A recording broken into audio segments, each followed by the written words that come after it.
Lalo pang ginandahan ni Coach Mike Brown ang kanyang performance mga idol sa kanilang laban sa playoff. Unang season pa lang ni Coach Mike Brown ay nakapunta na kaagad sa NBA Finals ang kanyang kupunan na Knicks. Mukhang siya nga talaga ang kulang dito mga idol at eto nga nagpatuloy po ang kanilang magandang record simula pa sa Atlanta Hawks at nawalis nila ang Sixers pati ang Cleveland Cavaliers.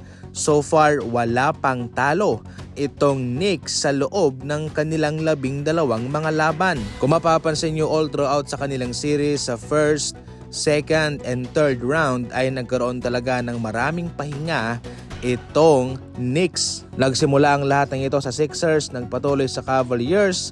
Malaki-laki talaga, mataas-taas talaga yung kanilang naging pahinga which is crucial para sa kanilang katawan at sa kanilang conditioning. Nasa ngayon ay nagbubunga naman sa Game 1 laban sa San Antonio Spurs na umabot po ng Game 7 na medyo nasa fatigue pa ang kanilang katawan.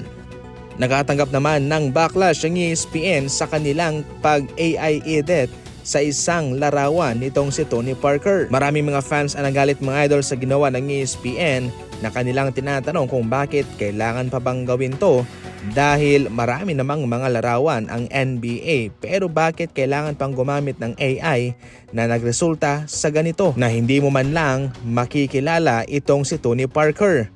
Alam nila yung tindig, yung kasuotan, pero yung mukha ay hindi nila nakilala. Nakatanggap po ito ng backlash mga idol at ngayon naalarma na ang ESPN at kanilang pag-iisipan kung kanila pa bang gagamitin ang AI technology nila para sa mga future project katulad nito.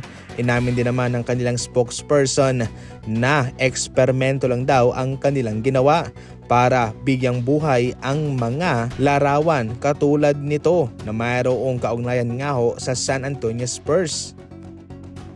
Samantala, naghahanda naman ang Golden State Warriors para sa kanilang mga asset na ipapadala para kay LeBron James sa off-season. Sa ngayon, ayon mismo kay Tim Kawakami, ang NBA insider ng Warriors, ay mayroon ng nilulutong mga offer ang Golden State Warriors para sa Lakers para makuha nila si LeBron.